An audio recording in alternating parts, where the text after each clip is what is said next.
ಈಗಾಗಲೇ ಜಯನಗರದಿಂದ ಜುಬ್ಲಿ ಸರ್ಕಲ್ವರೆಗೂ ವಿದ್ಯಾರ್ಥಿಗಳು ಒಂದು ಸಾಕಷ್ಟು ಪ್ರಮಾಣದ ವಿದ್ಯಾರ್ಥಿಗಳು ಈಗಾಗಲೇ ಒಂದು ಜಮಾವಣೆಗಳು ಇರ್ತಕ್ಕಂಥದ್ದು. ಅವ್ರ ಜೊತೆಗೆ ಸಾಕಷ್ಟು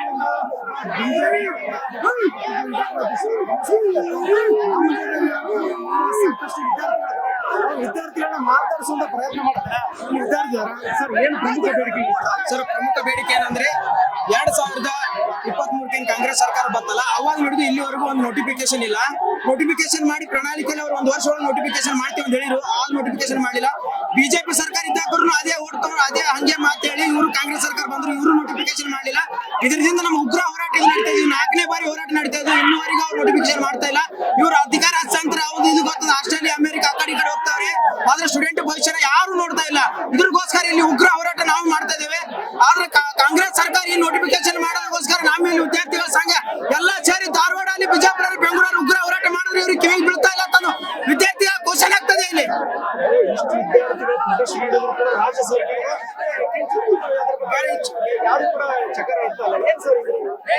ಅವರು ಹೇಳಿತನ ಮಾಡ್ತಾರೆ. ಯಾಕಂದ್ರೆ ಸ್ಟೂಡೆಂಟ್ಗೆ ಓಟ್ ತಗೋತಾರೆ, ಸ್ಟೂಡೆಂಟ್ ಮೇಲೆ ಬರ್ತಾರೆ, ಸ್ಟೂಡೆಂಟ್ ಮಾತಾಡ್ತಾರೆ. ಆದ್ರೆ ನೋಟಿಫಿಕೇಶನ್ ಅಂತ ಸ್ಟೂಡೆಂಟ್ ಬಗ್ಗೆ ಯೋಚನೆ ಮಾಡ್ತಾ ಇಲ್ಲ. ಅವ್ರ ಅಧಿಕಾರದ ಬಗ್ಗೆನೇ ಯೋಚನೆ ಮಾಡ್ತಾ ಇರೋದು. ಅವ್ರು ಸಿಎಂ ಸ್ಥಾನ ಆ ಸ್ಥಾನ ಈ ಸ್ಥಾನ ಅನ್ಕೊಂಡು ಅದ್ರ ಬಗ್ಗೆ ಯೋಚನೆ ಮಾಡ್ತಾ ಇದ್ದಾರೆ. ಹುಡುಗಿ ಸ್ಟೂಡೆಂಟ್ ನೋಟಿಫಿಕೇಶನ್ ಮಾಡ್ಬೇಕಂದ್ರೆ ನಾವು ಇಲ್ಲಿ ಉಗ್ರ ಹೋರಾಟ ಮಾಡ್ತಿದ್ದೇವೆ.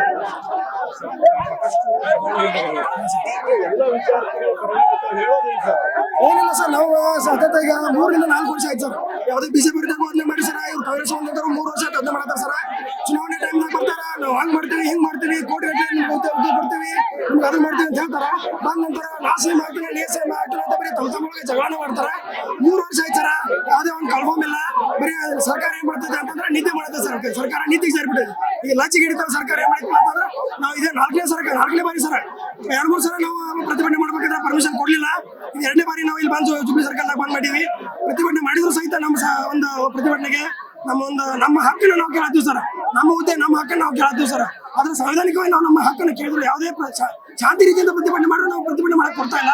ಪ್ರತಿಭಟನೆ ಮಾಡಿದ್ರು ಸಹಿತ ಯಾವುದೇ ಒಂದು ಏನೋ ಒಂದು ಅದಕ್ಕೆ ತಕ್ಕಂತ ಒಂದು ಎದುರು ತಗೊಳ್ತಿಲ್ಲ ಸರ್. ರಾಜ್ಯದ ಹಲವಾರು ಜಿಲ್ಲೆಗಳಿಂದ ವಿದ್ಯಾರ್ಥಿಗಳು ಸಾಕಷ್ಟು ಶ್ರಮ ಪಟ್ಟಿರ್ತಾರೆ.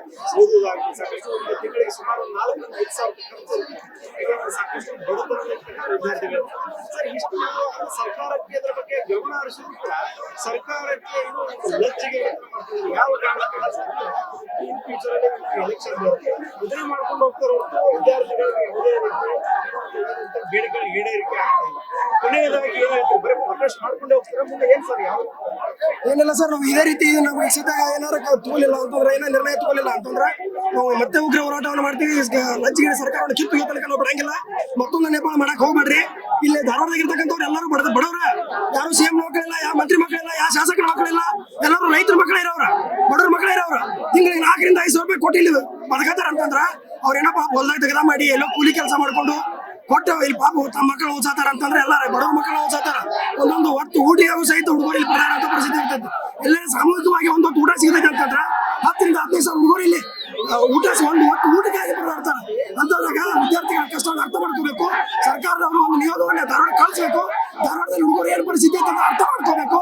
ಆ ಲಂಚಿಗೆ ಸರ್ಕಾರ ನೀತಿಯಿಂದ ಎದ್ದು ಎಚ್ಚೆತ್ತುಕೊಂಡು ಏನ್ ಮಾಡಬೇಕು ಅಂತಂದ್ರೆ ನಮಗ ಈ ಬಜೆಟ್ ಒಳಗಾಗಿ ಇವತ್ತು ಕಾನ್ಫರ್ಮರ್ಸ್ ಅಂತ ಹೊತ್ತಾಗಿ ನನ್ನ ಕೋಟೆಲ್ಲ ಒಂದು ಹಿಯರಿಂಗ್ ಇತ್ತು. ಅವತ್ತೊಬ್ಬ ನಾನಾಯಕ ನನ್ನ ಮಗ ನಾಯರು ಬಂದಿಲ್ಲ, ಅಟೆಂಡ್ ಆಗಿಲ್ಲ. ಒಟ್ಟು ಅನ್ನ ತಿಂತಾರೆ, ಏನು ತಿಂತಾರ ಮಗ ಮೇನ್ ಅಂತ ಬಂದಾಗ ವಿದ್ಯಾರ್ಥಿಗಳಿಗೋಸ್ಕರ ಕಾನ್ಫರ್ಮ್ ಮಾಡಿದ್ದಾರೆ. ಒಳ ಮೀಸಲಾತದ್ದು ಕ್ಯೂಡ್ ಕೇಸ್ ನಾಚಿಕೆಟ್ಟ ಸರ್ಕಾರ ಯಾವುದೇ ನೇಮಕ ಮಾಡ್ತಾರೆ. ಕೂಡಲೇ ಸರ್ಕಾರ ಇವಾಗ ನೇಮಕಾತಿ ಮಾಡ್ಬೇಕಂತ ನಮ್ಮ ಒಂದು ತೀವ್ರವಾದ ಹೋರಾಟ. ಕೂಡಲೇ ನೇಮಕಾತಿ ಮಾಡಬೇಕು. ಇನ್ನ ತೀವ್ರ ರೀತಿಯಲ್ಲಿ ಹೋರಾಟ ಮಾಡ್ತೇವೆ. ಯಾವುದೇ ಕಾರಣಕ್ಕೂ ನೇಮಕಾತಿ ಆಗ ತನಕ ನಾವು ಮಾತ್ರ ಯಾವುದೇ ಕಾರಣಕ್ಕೂ ಈ ಒಂದು ಹೋರಾಟ ಹಿಂಪಡೆಯಲ್ಲ. ಇದು ಸರ್ಕಾರಕ್ಕೆ ಮುನ್ನೆಚ್ಚರಿಕೆ ಕೊಡ್ತಾರೆ. ನಾಚಿಕೆಟ್ಟ ಸರ್ಕಾರ, ನಾಲಾಯಕನ ಸರ್ಕಾರ ಈಗಾಗಲೇ ಕೂಡ ನೋಟಿಫಿಕೇಶನ್ ಮಾಡಿ ಅಂತ ನಾವು ರಿಕ್ವೆಸ್ಟ್ ಮಾಡ್ತಾರೆ. ಇವತ್ತು ಮಾಡ್ತೀವಿ, ನಾಳೆ ಮಾಡ್ತೀವಿ ಅಂತ ಹೇಳ್ತಾರೆ. ಏನ್ ಏನೈತಿ ನಿಮ್ಗೆ ವಿದ್ಯಾರ್ಥಿಗಳು ಅಷ್ಟು ಕೀಳಾಗಿ ನೋಡ್ತಾರೆ. ಎಷ್ಟೊಂದು ಹೋರಾಟ ಮಾಡ್ಬೇಕು. ಇಂದ ತೀವ್ರ ಅಂತಾಗಿ 50,000 ವಿದ್ಯಾರ್ಥಿಗಳು ಹೋರಾಟ ಮಾಡಿವಿ. ಆದ್ರೂ ಇವತ್ತು ಮಾಡ್ತೀವಿ, ನಾವು ಮಾಡ್ತದ್ದು DC ಅವರು ಒಂದೇ ಮಾತ್ರ ನಾವು ಹಿಂದಕ್ಕೆ ತಗೊಂಡ್ವಿ. ಆದ್ರೂ ಇವತ್ತು ಮಾಡಿಲ್ಲ. ಒಂದು ನೋಟಿಫಿಕೇಶನ್ ಕೂಡ ನೇಮಕಾತಿ ಮಾಡುತ್ತೆ ನಾವು ಈ ಮೂಲಕ ರಿಕ್ವೆಸ್ಟ್ ಮಾಡ್ತಾ ಇದ್ದೀವಿ. ಎಲ್ಲ ವಿದ್ಯಾರ್ಥಿಗಳು ಹೇಳ್ತಾ ಇರೋದು ಅಂದ್ರೆ ಸುಮಾರು ತಿಂಗಳಿಗೆ ನಮ್ದು 4,000 5,000 ಖರ್ಚು ಇರುತ್ತೆ. ನಾವು ಬೇರೆ ಬೇರೆ ಒಂದು ಜಿಲ್ಲೆಯನ್ನ ಬಂದಿರ್ತೇವೆ. ಯಾಕಂದ್ರೆ ಇಲ್ಲಿರ್ತಕ್ಕಂಥ ವಿದ್ಯಾರ್ಥಿಗಳು ಯಾವುದೇ ರೀತಿ ರಾಜಕೀಯ ತರ ದೊಡ್ಡ ದೊಡ್ಡ ಶ್ರೀಮಂತರ ಮಕ್ಕಳೆಲ್ಲ ಯಾರು ಇರಲ್ಲ ಇಲ್ಲಿ.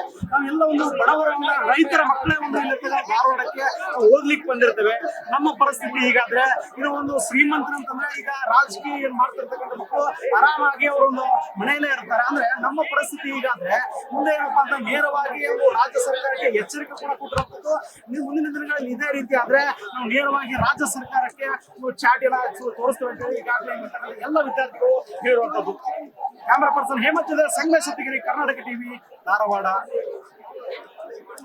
Karnataka TV leader awards 2025 best MLA nomination Kittur Karnataka ವಿಭಾಗ ಬಸನಗೌಡ ಪಾಟೀಲ್ ಯತ್ನಾಳ್ ವಿಜಯಪುರ ಕ್ಷೇತ್ರ, ನಿಖಿಲ್ ಕತ್ತಿ ಹುಕ್ಕೇರಿ ಕ್ಷೇತ್ರ, ಚಂದು ಲಮಾಣಿ ಶಿರಹಟ್ಟಿ ಕ್ಷೇತ್ರ, ಕೋನಾರೆಡ್ಡಿ ನವಲಗುಂದ ಕ್ಷೇತ್ರ, ಗಣೇಶ ಹುಕ್ಕೇರಿ ಚಿಕ್ಕೋಡಿ ಸದಲಗ ಕ್ಷೇತ್ರ, ಅರವಿಂದ ಬೆಲ್ಲದ್ ಹುಬ್ಬಳ್ಳಿ ಧಾರವಾಡ ಪಶ್ಚಿಮ ಕ್ಷೇತ್ರ, ಅಶೋಕ್ ಪಟ್ಟಣ್ ರಾಮದುರ್ಗ ಕ್ಷೇತ್ರ, ಯಶವಂತ ರಾಯಗೌಡ ಪಾಟೀಲ್ ಇಂಡಿ ಕ್ಷೇತ್ರ, ಶ್ರೀನಿವಾಸ ಮಾನೆ ಹಾನಗಲ್ ಕ್ಷೇತ್ರ, ಸಿದ್ದು ಸವದಿ ತೇರದಾಳ ಕ್ಷೇತ್ರ, ಪ್ರಕಾಶ್ ಕೋಳಿವಾಡ ರಾಣೆಬೆನ್ನೂರು ಕ್ಷೇತ್ರ, ಭೀಮನಗೌಡ ದೇವರ ಹೆಪ್ಪರಗಿ ಕ್ಷೇತ್ರ.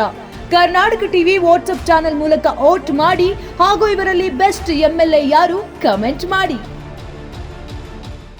ನೀವು ಸಣ್ಣ ಆಗಬೇಕಲ್ವಾ? ಅದು ಒಂದು ಉತ್ತಮ ಆಹಾರದಿಂದ ಸಣ್ಣ ಆಗಬೇಕಲ್ವಾ? ಪ್ರತಿದಿನ ನಮ್ಮ ಜೀನಿ ಸ್ಲಿಮ್ನ ಯೂಸ್ ಮಾಡಿ ಯಾವುದೇ ಸೈಡ್ ಎಫೆಕ್ಟ್ ಇಲ್ದಂಗೆ ನೀವು ಸಣ್ಣ ಆಗ್ತೀರಾ.